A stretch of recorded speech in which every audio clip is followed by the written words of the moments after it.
Green army charitable trust 365 દિવસ વૃક્ષારોપણ કરવાનું કામ કરે છે.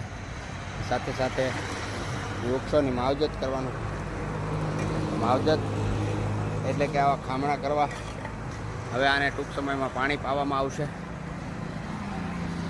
દરેક ખામણા 5-10 લીટર પાણી સામે એવા મોટા બનાવી દીધા છે અને આ વૃક્ષો દાતાશ્રીઓના સહયોગથી લગાવ્યા એ મોટા થશે.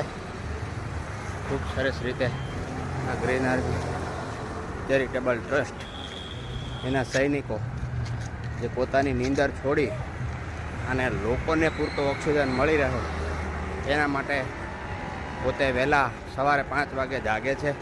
5:30 વાગે એટલે આપેલા લોકેશન ઉપર આવી અને પોતાની સેવા ચાલુ કરે છે. અને સુરતમાં ઓક્સિજન ન ઘટે એના માટે સતત આવી રીતે એક મજૂરની જેમ એક બિઝનેસમેન સેવા આપે છે. જે આ નાના ઝાડને નડતરરૂપ છે એવી ડાળીઓ કાપી અને ઝાડને મોટું કરવાનું કામ